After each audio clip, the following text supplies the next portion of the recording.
अगर इस सृष्टि में सबसे ज्यादा किसी को दंड दिया जाता है तो आत्महत्या करने वाले को। बहुत निंदा की गई आत्महत्या करने। ये खिलवाड़ नहीं है जो लोग अपने शरीर को नष्ट करने के लिए सोचते हैं।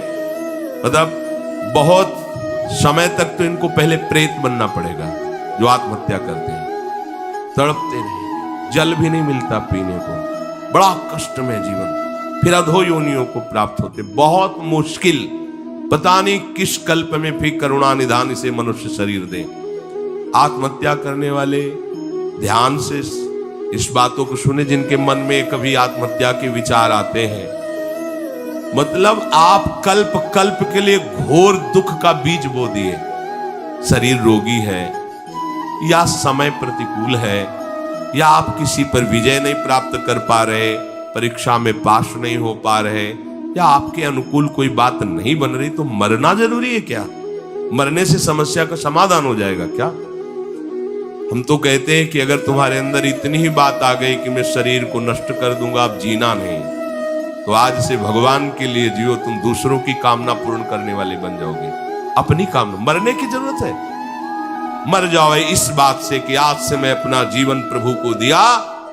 जब मरने के लिए तैयार हो तो अब क्या इच्छा, अब जैसा चाहे प्रभु करे, तुम ऐसे महात्मा बन जाओगे। सतरत सतरत सा लोकांतार्यति। अगर आत्महत्या की तो आप दुर्गति को समझ लीजिए, भयानक प्रेत योनि, जहां स्वेच्छा से आप जल भी नहीं पी सकते, भले नदी किनारे रहिए, स्वेच्छा से, और भयंकर जलन, अशांति, एक जगह चैन से नहीं रह सकता। गोकर्ण जिसे अपनी स्थिति बताता है, धुंधकारी जो प्रेत योनि को प्राप्त है, भैया किसी तरह बचा लो, भयानक कष्ट में हूं। यह आत्महत्या करने से समस्त दैवी शक्तियां उससे नाराज हो जाती हैं। तुम्हें जीवन मिला है दुख से लड़ने का, ऐसे अच्छे काम करो, ऐसे भजन करो, तुम्हारा मंगल हो जाए। देखो, भोगों में यदि तुम रति करके अधर्माचरण से, पापाचरण से भोग भोगोगे तो तुम्हारा अंतिम निर्णय यही निकलेगा, ध्यान रखना।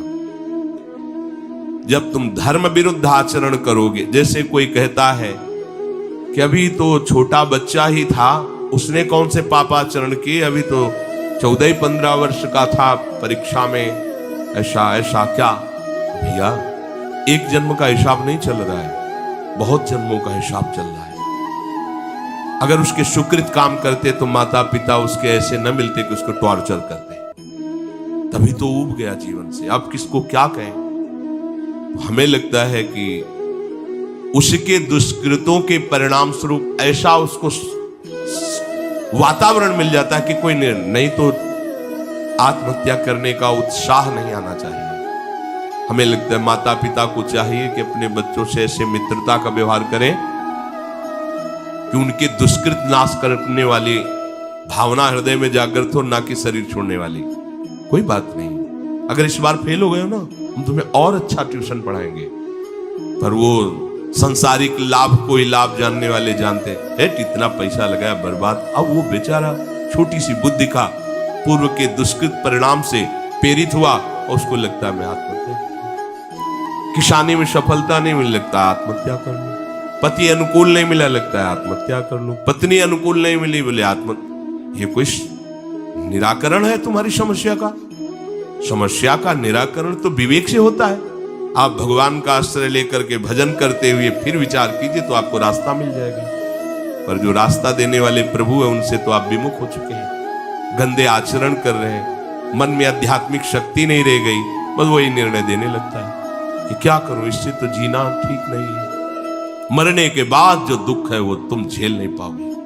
आत्महा न तरेत सा आत्म, शास्त्र में कई जगह लिखा है वो आत्महनन गति जाए, ऐसा कई जगह लिखा है। इसलिए जहां तक शब्द हमारे श्रवणेंद्रिय में पढ़ते हो तो लड़ना सीखो समस्या से, समस्या से हारना मत सीखो। समस्याएं तो आती रहेंगी लेकिन तुम्हारा जो जीवन है बार बार नहीं मिलेगा। और नाम जप करोगे तो सबसे जीत जाओगे, नाम जप करोगे तो दूसरों को भी बचाने वाले बन जाओगे, नाम जप करोगे तो सही बात तुम्हें कोई डिप्रेशन में डाल सके, आज तक ऐसी कोई समस्या पैदा नहीं हुई।